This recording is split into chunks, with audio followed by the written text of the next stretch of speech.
Welcome back to Living Off the Land. First, we're going to start with our warm-ups. Oh, before I forget, the disclaimer. We're not PE coaches, we're not fitness coaches, and we are not personal trainers. We are farmers. What kind of farmers? Organic farmers. Organic farmers. Okay, let's proceed.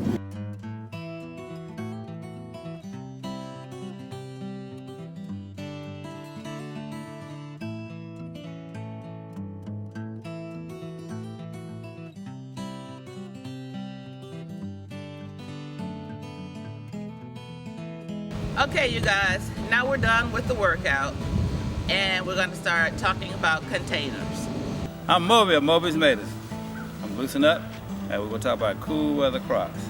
First crop you can plant this time of year with temperatures range between 40 degrees and 50 degrees of beets, carrots, parsnip, certain types of lettuces, and spinach.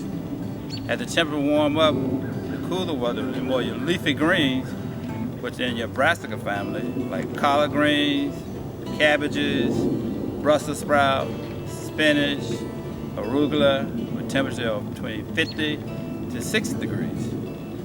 And this morning we have a display of kale, turnips, and collard greens.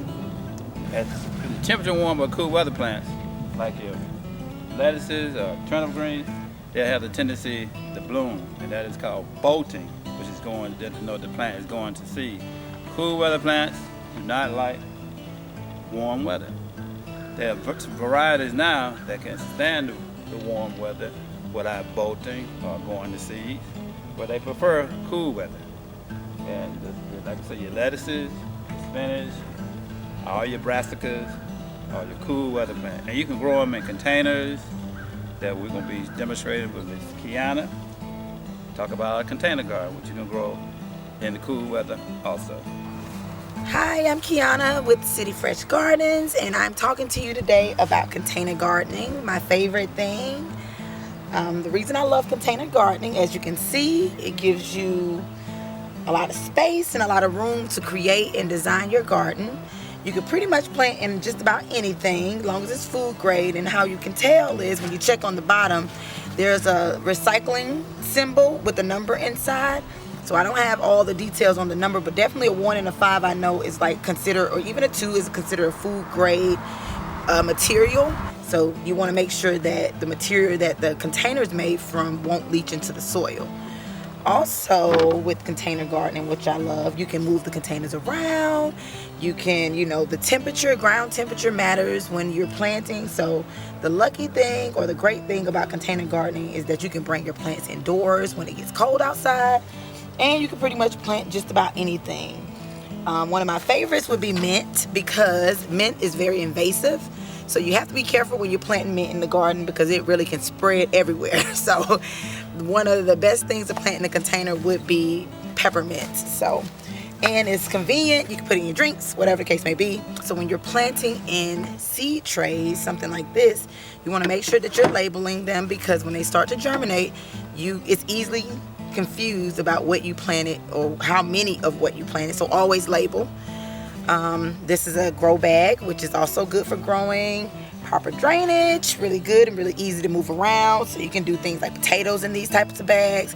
And it's just convenient if you have a small space that you're growing in. But the number one thing you want to remember with container gardening is that you have to have proper drainage. So you always want to make sure when planting that you're having something even from large rocks at the bottom to help with drainage, or you put the holes in the bottom to make sure it's drainage. So it's just a few different ways you can do that as well. With planting, you want to mix about a tablespoon to 2 tablespoons of granular fertilizer into the soil when you're planting.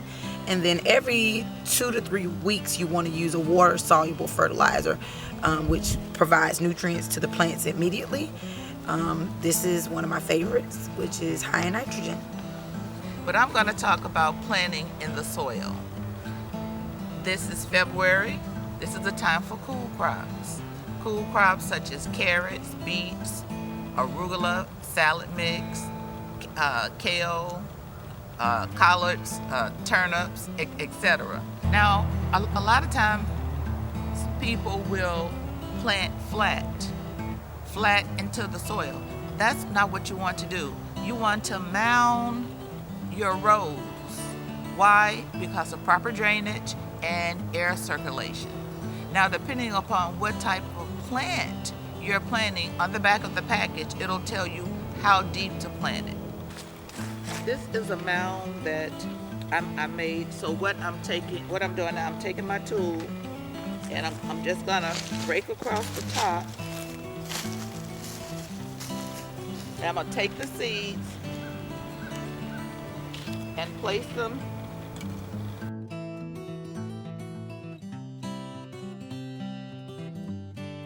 Okay, all of the seeds that I use are organic seeds, and they come from different companies. So this pack of seeds came from Baker Creek Heirloom. Now that I've placed the seeds into the soil, now I'm gonna come back with my tool, and I'm gonna just lightly rake the soil back over the seeds. So now that I've covered the seeds, I would typically go back and water. There's rain in the forecast tomorrow, so therefore I'm going to forego actually watering. And if I were going to water, I would use a filter on my water hose to remove the contaminants that's into the municipal or tap water. Thanks for watching. Make sure you like, comment, and subscribe to our video. Bye.